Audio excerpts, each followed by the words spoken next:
Welcome back to another episode of the Draw Control podcast. On today's episode, I'm joined by a recent transfer on the Boston College women's lacrosse team, Becky Browndorf. Becky recently played for the University of Florida, where she helped the Gators win 3 American Athletic Conference championships. She was also a third-team Inside Lacrosse All-American, following a team and career-high 22 college turnovers and a personal best 21 ground balls. She's also a 2023 AAC All-Tournament Team, 2021 AAC All-Academic Team, and was in the top 15 in the American Athletic Conference in college turnovers per game. Becky, thank you so much for coming on the podcast today, and how's everything going? Yeah, thank you so much for inviting me on. I'm super excited to be here and, talk about my experience, and I can't wait to get started. Well, I'm excited to talk to you about your experience as well. And I kind of want to start off this podcast talking about the upcoming season and your recent transfer to BC. So just talk about that transfer. What made you want to enter the portal, and how did you end up committing to BC for this upcoming season? Totally. So I had the best 4 years at Florida. I loved every second of it. I made the best friends. I had the best experience, and I learned so much from all the coaches I had there. But at the end of my 4 years, I was kind of wanting to move back home, be closer to home, and also wanted to play in the ACC for a bit. I had great experience, and we played really great teams when I was at Florida, but I wanted to be in a conference where every game was like a top 10 game. And I feel like Boston College was the perfect place to be, to learn more, grow as an individual and a player. And the coaches from the second I visited here, I was obsessed and I wanted to come here. So they're great. That's awesome. Mm. And has there been any adjustment you've had to make to your game being new on the team, and how have you tried to get to know everybody and learn the team systems Mhm. during this fall? Totally. It's definitely been a transition for sure. The defense styles are similar but different. That's like one of my biggest transitions, is just learning the new defense and trying to mesh with all the new people. But honestly, being out there with people like Sydney Scales and Hunter Roman, it's not hard to mesh with them because they're great people and players. So they made the transition way easier. But BC does a great job of welcoming in the transfers. The second I committed, I had almost everyone on the team text me and welcome me.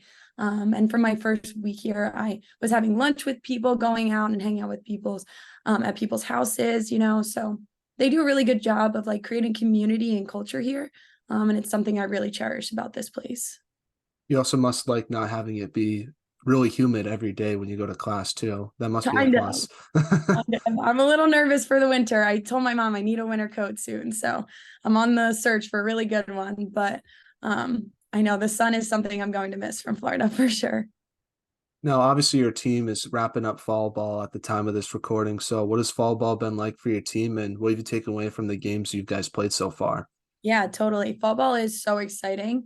It's like such a great opportunity just to play someone other than your own teammates.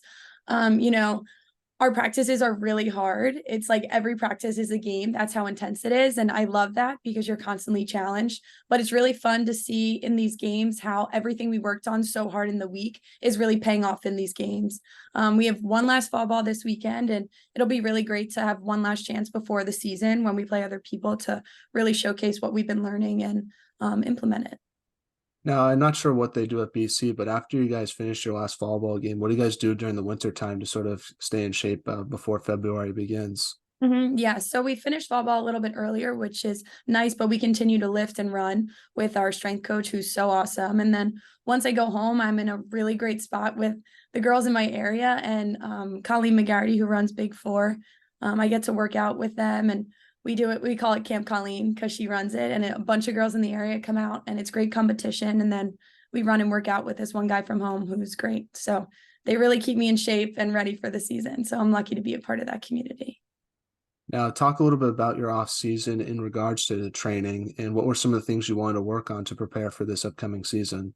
Totally. So, like I said, we work with Colleen McGarity. She runs the Camp Colleen.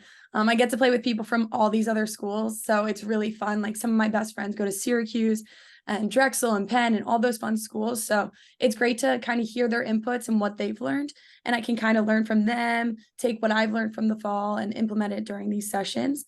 And then also, it's just a really fun time to kind of bring the fun back to lacrosse, because, in fall ball, it can be super serious. And then going to the season, it's even more serious. So the off season, you're focusing on some things that you want to work on, but you're also kind of bringing back the fun into the game and remembering why you play. Now, when you think about the upcoming season from an individual standpoint, what do you want to accomplish in your final year of college lacrosse? I know that's crazy. My final year. I can't believe it. But I just want to be the best teammate I can on this new team. I think coming into a new program, I never want to step on anyone's toes, but I also don't want to stand in the shadows. I want to make an impact, and I really want to carry this team with everyone on it to a national championship. It's kind of crazy to think about how this is the final year of the fifth years. I remember still being in high school when that happened. So it's Yeah. just crazy to feel like, because that feels like such a long time ago for me, but it's only been 3 years. So it goes by very fast. Yeah, we were just talking about it the other day. I can't believe we're the last team to, have fifth year. So it's crazy. It's going to change so much. Did you always knew that you were going to use your fifth year when it was given to you after the COVID season? No, I wasn't. I wasn't going to. I didn't know what I wanted to do, but I tore my ACL my junior year of college. So then I knew definitely I was probably going to take my fifth year because I was so upset and sad that I lost that year that it kind of worked out. So I actually have a 6 year, but I'm not sure what I'll do with that or if I'll take it. We'll cross that road Yeah. after the season. We don't need to think about Yeah. that right now. But Yeah, definitely. now I do also want to ask you, what are some of your team's goals and expectations for next season? I had the privilege to talk to Hunter and Ryan for this podcast a few months ago, and it seems to them as returning players on the team that the goal is national championship or bust. I'm assuming you joining the team, you sort of learned pretty quickly that that's what everyone wants to accomplish.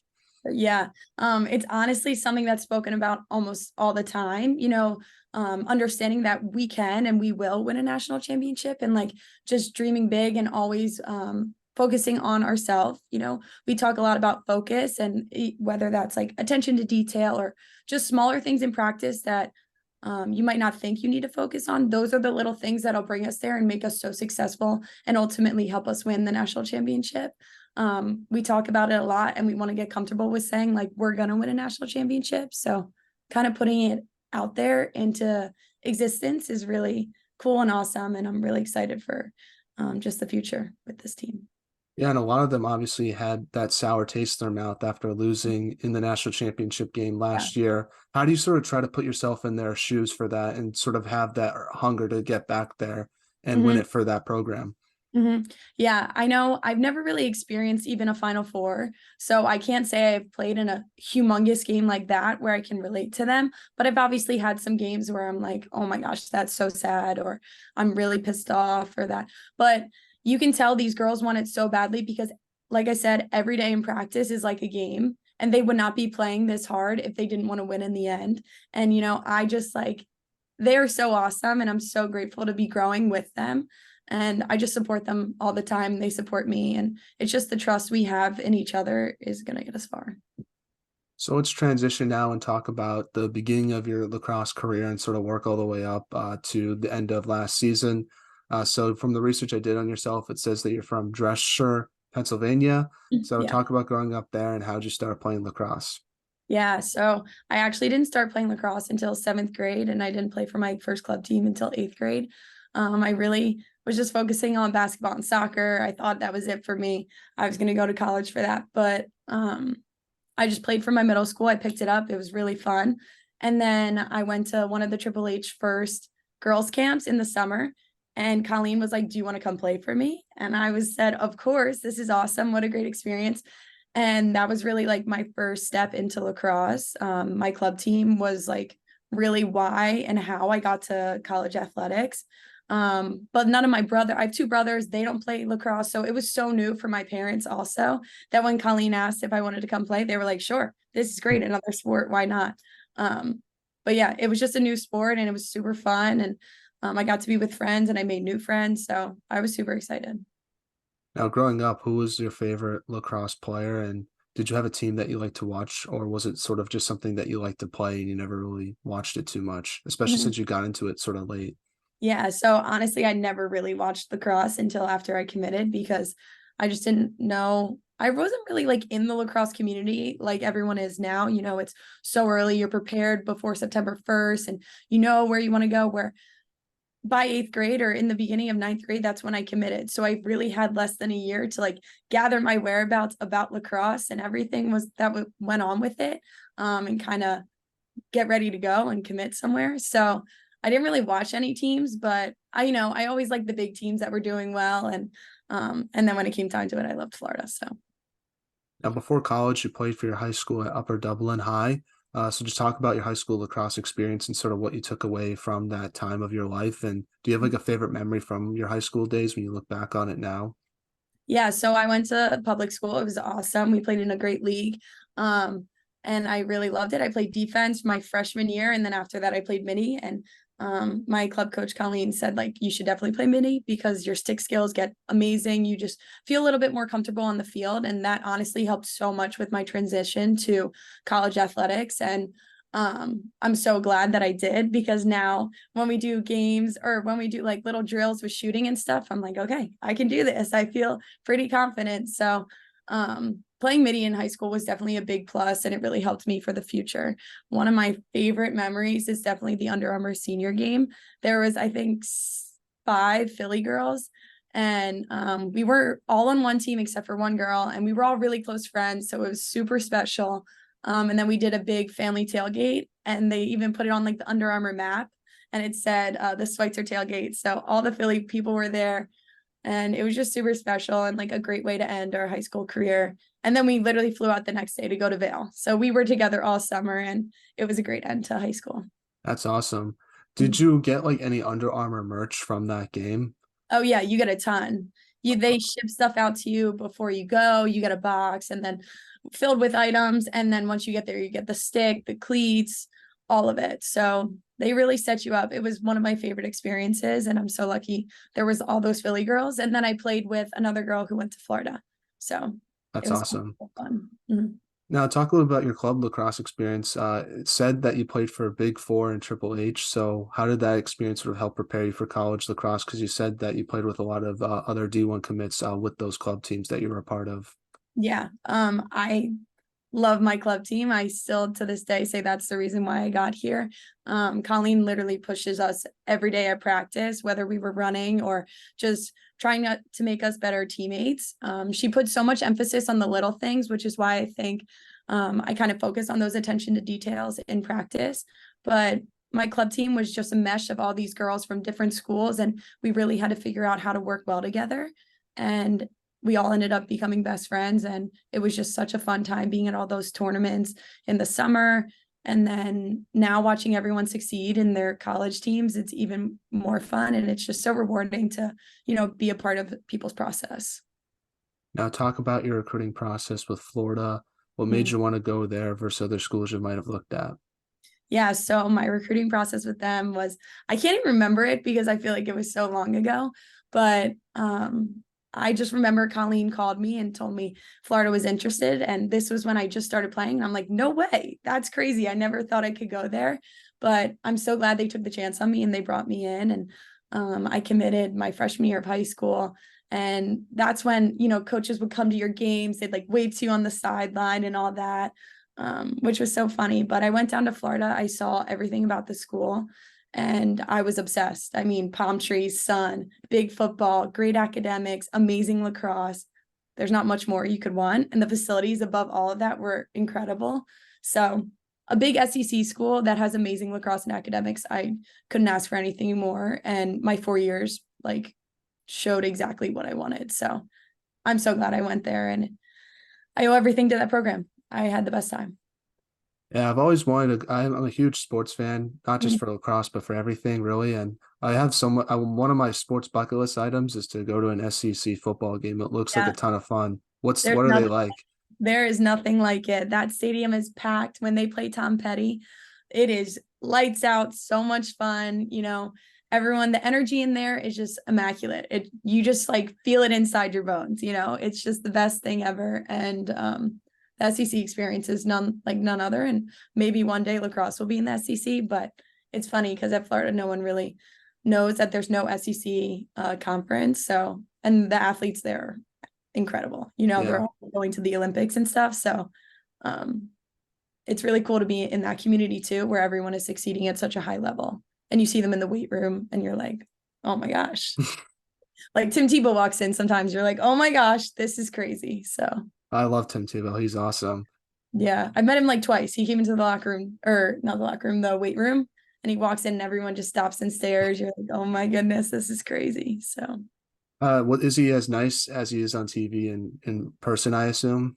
yeah, we didn't get to have a long conversation. It was more just like, oh my God, it's Tim Tebow. And then we took a picture with him. My team did, and then he was out. He was working out for a little, which was Yeah. awesome to see. So I think the biggest celebrity I saw at a Florida game was Kodak Black. I don't know if you yeah, were there for one of those games, but he yes, like got to go in the tunnel with the guys, and it was yes. super funny. It's always funny watching him do that. Oh, he loves the Florida Gators. It's so funny. I was there the one game that he was there. So funny, so random too. Well, getting back to some lacrosse stuff now. Now, as a freshman, what was sort of like the biggest adjustment you had to make to the college game? I remember calling my mom in the first week and being like, oh my God, mom, this is so fast. It's crazy. And you know, Colleen always prepared us that it was going to be fast paced. You're going to have to run when you don't want to run. You just have to be like mentally prepared and mentally strong. Um, and just like playing at a higher speed and a higher pace was just a little difficult in the beginning, but kind of balancing on the other people around you really helped. And I remember my freshman year, I played with Kara Trombetta and Keelan Dabkowski, and they were so awesome and helped me throughout my 2 years that I was with them. They helped me through both of those, and kind of just listening to their instructions was really helpful. And I kind of just like let them lead me through my first 2 years and help me with the transition from high school to college, or college to or high school to college. Yeah. Now, what's it like playing in the American Athletic Conference? Just the competition you face each game. Obviously, like you said, you hope that someday there's an SEC for women's lacrosse, but I think it's the American's still a pretty good conference. I know they added some new teams recently, but what's it like being a part of that conference from your perspective from the 2 years you played there? Yeah, it's great. It was really fun that they added JMU because that was a huge competition for us. My past 3 years, we really get some good out of league games in the beginning of the year, and it helps us prepare for our conference. And those are the out of conference games are super fun. You know, we're playing like teams like Maryland and UNC, which we play every year. So it's really fun to play against those teams. And then once we get into conference, it's just like time to really focus up and get some attention to detail in there, and then it prepares us for the tournament. And this year we won, or the past 3 years we won. But yeah. Now, let's talk about your time with Florida. I think the first thing I want to talk to you about is sort of the adversity you faced. Freshman year was COVID, and then junior year, obviously, you were out for the entire season. How did you sort of handle those challenges, and how do you think it's made you a better player? Yeah, so the ACL is a whole nother story, but the COVID year, that was my sophomore year. We got sent home freshman year, but then my sophomore year was the whole mask during games and all of that stuff. That was really tough, you know, like on everyone, not even just the players, but the whole coaching staff. So you really had to cherish the time when you had it with the team, you know, because you can't always be together, whether that's at practice, lift, or whatever. So I realized that like it's so important to cherish the time when you're with the team, or cherish the time when you get to lift, because we didn't always get to lift because the weight room like wasn't always open for our team. So just cherishing that time and like utilizing it for lacrosse, lifting, running, all of that. My junior year, I learned so much about myself. The ACL was crazy. It was so unexpected. It was in the middle of the season. Obviously I was heartbroken.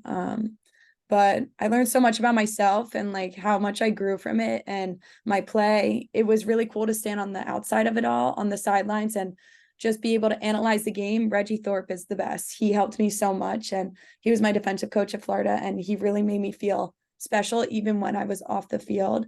He made me do like defensive drills with like film, or when the game was going on, I was drawing up the plays that they had just run and trying to tell our defense what just happened. So he was always making sure that I was still growing as a player, even if I wasn't physically doing it.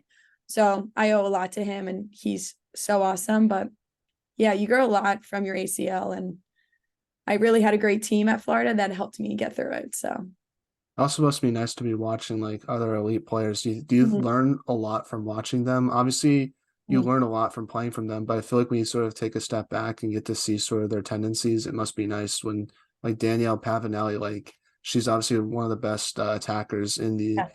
AAC, and sort of learning her tendencies probably makes you a better defender. Just Yeah. watching her versus going up against her in practice, I feel like it's probably a little bit different. Just learning about the game that way.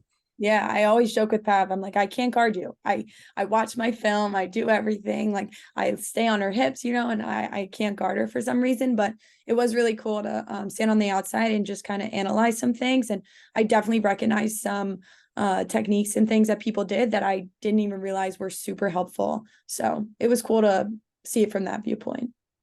Now, throughout your time with Florida, you guys won 3 American Athletic Conference championships. I'm still going to count the one during your junior year because you were a Yeah. part of that team. Yeah. But talk about those championships and what it meant to you, and which one sort of sticks out to you the most when you look back on it now. Yeah, definitely. So those games are super fun. Before JMU was in it, it was great. It felt like we were always going to win, like no matter what. But when JMU entered, it was way more of a challenge, which was so fun. It makes you feel so much more prepared for NCAAs. So definitely this past year was the most special one. We lost to them in season, so we didn't get regular season conference champs, which is okay. It's not ideal, but it's all right. We learned a lot from that game. That game was kind of a shell shock, like we feel like we usually win out the league and then we're good for the conference and then we move on to NCAAs, but that wasn't the case this year and they really tested us. And I think it made us really prepare even more for the championship game. And that game was awesome. Everyone was so locked in and our defense did so amazing, our attack, and everyone just like really focused on all the things we had worked on all week. And it all came together and it was just so awesome being in Philadelphia too, because I'm from there. So friends, family, everyone was able to come and we won and it was great. I remember hugging my best friend and being like, oh my God, it's over. We did it. So it was so fun. You guys also went on some deep NCAA tournament runs, making it to the NCAA quarterfinals a few times during your time there. What have you taken away from your tournament experience nationally so far, and how do you hope to apply that experience with Boston College this season, especially last year? Sort of, you get that Notre Dame game was super fun to watch from an outsider perspective, and I feel like you must have learned a lot playing against a good team like that. Also, an ACC team as well, Yeah. so that experience must have been beneficial for yourself too. Yeah. There's such a hype behind the NCAAs. It's like a whole new realm of energy and participation. Like everyone is just so amped up for the season. And like you said about all the girls really wanting to get to the national championship, win it, and like the feeling that they had, like that's kind of the feeling I had when we lost to Notre Dame. And then also we lost the past like 3 years in the Elite Eight. And it's so devastating because you're so close to a Final Four, but it's just like 1 or 2 goals that hold you back. So my experience has been so awesome. Like the teams we played, it's really great to in this last game to play against amazing competition. Like we played Syracuse, Maryland, and Notre Dame in my past 3 years that we were in it. And you just like really see how much a team can grow from mid-season to the end. And I'm really excited to take everything I learned with Florida for NCAA, like the seriousness and like the focus it takes to be in it and carry it to BC. Now, individually, what would you say is like the biggest improvement you've made to your game so far in college? Because just looking at the stats, obviously it's been a significant jump from your freshman year to your sophomore year to your junior year, et cetera. Totally. So my freshman year, I was behind Kara Tremetta and Caitlin Dubkowski, and they were great. They were probably like 2 of the best defenders I played with ever. And they were so key in getting those caused turnovers and ground balls that I was kind of just using my communication to kind of help it on the team.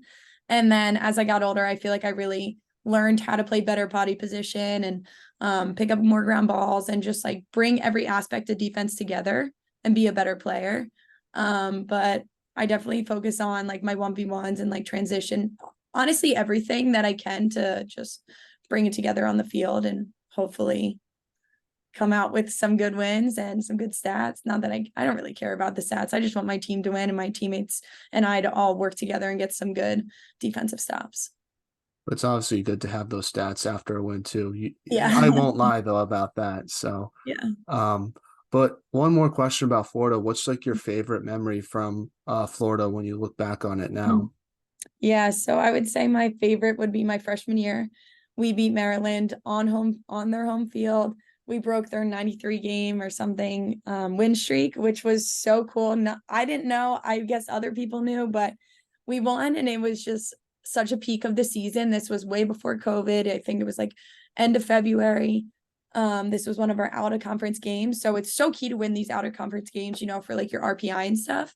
And we prepared so hard all week. That whole week leading up to it, it was just like great practice. Everyone was on. It was almost too good to be true. And then we came into that game and everyone crushed it. I remember Shannon Kavanaugh being like, that was insane. Everyone played at like 107%. And that's the reason why we won. And it was just so special to be a part of that team. And breaking that record was really cool. So we're now in a segment I like to call 5 questions that have nothing to do with sports. And the Okay. goal of this segment is to hopefully get to know you a little bit more off the field. So my first question is, and I'll answer them too. Okay. If there was a movie made about your life, who would you want to play yourself? Oh my goodness. I think the first actress that comes to mind is Blake Lively. I just like love her. Obsessed with her. I think she's so cool. So her. So mine's sort of similar to yours. It's Ryan Reynolds. Oh, I crazy. think he's a super funny, good actor. I don't really think I have many celebrity lookalikes, so I feel like I would want to Yeah. do someone that I think is funny and cool. So that's why Yeah. I'll pick him. And maybe if there was a movie made about your life, he would play me in the podcast scene, which I Yeah. think would be a I lot can of see fun. that. Totally. I can see that. They're a funny duo. I love Mhm. Ryan Reynolds too. So Blake's great. Ryan's great. So funny. Now, Halloween is coming up at the time of this recording. So what's the most underrated holiday and what's the most overrated holiday? Oh my gosh. I speak about holidays a lot because I love going home for the holidays, but underrated, it's probably not underrated, but my favorite is Thanksgiving. I don't love the food, but I just love being around my family. And it's just so fun. I always think about coming home from Florida. It's the heat to coming home to this fall weather. That was always one of my favorite parts. And I have a bunch of older cousins, so they would come home from college, or when I was high school, they were coming home from college. And just that time when there's no real stress on the holiday, it's just Thanksgiving, your family's coming together, and the fall weather. I love it so much. And then under or overrated would be New Year's Eve. I like New Year's Eve, but I don't love it. I think it's a lot of pressure to have some fun plans and do all of that, but I like it, I guess, but it's just still overrated. Yeah, you're just really waiting for a clock. That's all. Yeah. It's not really Yeah. anything behind it. So I'm Yeah. with you on that one. I Yeah. would say for underrated, I'm with you on Thanksgiving. I feel Mm. like it gets overshadowed by Halloween and Christmas. Yeah. But there's also no pressure to it too. Like for Halloween, you have to think about like what costume you want to wear. For Mm. Christmas, you have to think about what gifts to give people. Yeah. But for Thanksgiving, Exactly. you just show up and have a Yeah. good time. So that's And why you I think eat. it's very underrated. Yeah. I'd say my most overrated is probably Valentine's Day. I just feel Yeah. like it's just not because like the holiday, like I don't have a problem with the holiday itself. I think it's Yeah. good to celebrate like relationships. It's more Mm. just like I feel like it's a scam from like greeting cards companies to like make up a holiday for you to buy Yeah. a card to give to someone. It's Yeah. like I feel like you don't need a holiday to do that. Like I Mhm. don't know. I just feel like it's kind of it seems like a cheap way to get people's money, and I don't know. That sort of is why I probably think it's a bit overrated. Mhm. Yeah, I like Valentine's Day. I just like the colors, and my mom sends me a Valentine's Day basket, so that's why I think I like it. But That's awesome. that's really it. Now, I think you might have the best style in all of the NCAA women's lacrosse scene. Me? But Oh my yeah, God. definitely. I like the necklace and earrings and stuff, and the room Wow. has a good vibe. So, Yeah. but besides yourself, who has the best off the field style on Mhm. Florida and Boston College? Oh, that's crazy. And it's even crazier because it's like fallen winter clothes and then summer clothes. So um a lot of girls got a lot of good style here, I gotta say, and at Florida. Here I would say maybe Lila Trussell or my roommate Ryan Smith. Good shoes, good clothes, jackets. She's got it all. And then at Florida, maybe my other roommate, Sarah Mackey. She just has it all. I guess Mhm. sometimes she borrows from me a little too much, but she's got a lot. That's probably why I think she has the best style because she's stealing your Yeah. stuff. So Yeah. Definitely. now, That's what's the most interesting thing you've read or seen this week? well, I'm a fan of the Philly sports, and I did just watch the Phillies lose game 6 and 7. And I thought it was crazy that some of their biggest hitters went 0 for 6, 0 for 7 in two of the biggest games of their careers. So it's just crazy to see that some of these like professional athletes in really high level games aren't performing the way they normally do. So I just think that's really interesting. Yeah. I also thought it was crazy that was the Phillies' first ever game 7. I would thought they would have played one like back in the day. When I saw that, I was like, that's kind of crazy to think about. Oh, that stinks. I know when I was watching it, I was like, oh boy, this is not going to end well. I went to bed early. I was like, they're losing. It's okay. Yeah, But I know. It would have been a nice to have a repeat of Phillies Houston. I feel like that would have been a yeah, lot of fun, but it so is what it is. I'm definitely be a Texas Rangers guy though for sure. oh, really? Yeah, I'm a big Sox guy. That's my team, but when your team's not in it, it's sort of I just pick a Yeah, team that I like the most, and I like the Rangers a lot this year, so yeah, I'll probably go with them. yeah. I'd say the most interesting thing that I saw today was I saw that a player in the NHL got suspended for half the season for gambling. I think Um, it's pretty crazy because obviously sports gambling is becoming a huge part of just the industry. yeah, And obviously, I feel like we're going to see more of these suspensions come up. And I just thought it was pretty interesting to see how it all like played out. But yeah, yeah. for any athletes, listen, this don't gamble. It's No, not good. So, not worth it.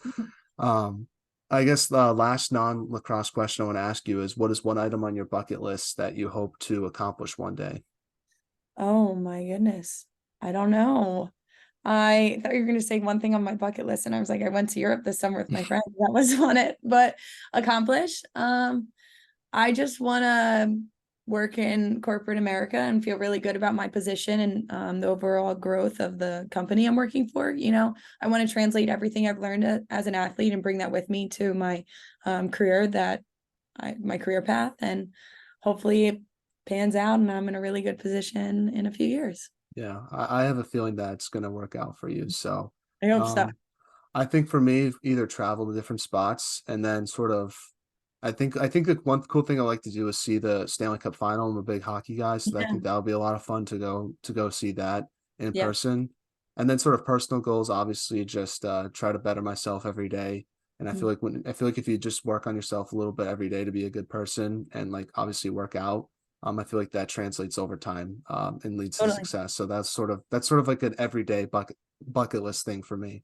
Yeah. Making your bed every day is one step to being a better I've person. done that since I Your was a bed. kid, so I think people think I Yeah. was crazy when I said that, but yeah, I've done that since a kid. I don't like it looking. It looks like a mess. It sort of bothers Yeah. me a little bit, so that's sort of why I do it that way. Yeah. Sometimes I'm lazy and I just throw it, but I've been trying to make my bed every day. So That's good. That's good. hopefully it translates into my life soon. Well, getting back to some of the lacrosse questions now, one of the last ones I want to ask you is just what should be done to help grow women's lacrosse from your perspective? I think it's pretty cool that it's going to be in the Olympics in Mhm. 2028, so that definitely helps. But anything else that you think should be done to help grow the sport? I mean, it's crazy that I got approved for the Olympics. I think it's so awesome just to kind of give awareness to the non-hotbed areas. And I think that's like what's really going to help grow the sport is just introducing the sport to these areas that are super unfamiliar with it. I mean, even Florida is still a little unfamiliar with it, but bringing it to like the West Coast and the Midwest is just so key. And I think coverage of women's sports on ESPN would be huge. Like I know there's always a little bit of an inequality on like how many men's games compared to women's games are being showed. So just coverage and general awareness, like if that however that can be spread to all these non-hotbed areas would be so key for the growth. Now, do you have any shout outs you want to give to your family members, mom, dad, siblings, and who should we have on the podcast next? Oh my goodness. Well, shout out to my mom, dad, and my brothers. I love them. But you should bring on the Schweitzers. They're the best. The twins from Syracuse. They were on my club team. They're super hardworking, really great people, really great teammates. And I think they're two of the best teammates I've ever had. And they would be a hoot on this podcast. Like you would be cackling the whole time. So you should bring them on together. They're great people, even better players. And yeah, they're really a good time. That's awesome. We'll definitely reach out and see what happens. But Yeah. Becky, I just want to say thank you so much for taking time out of your day and coming on. I really appreciate it. I Mhm. think you're a great player and an even better person. So I just want to let you know that and wish you nothing but the best for next season. I know you guys are going to do great big things and accomplish a lot as well. And hopefully get the chance to see you guys play in person sometime next season as well. Great. Thanks so much for having on. And as Acacia always says, dream big. Go Eagles.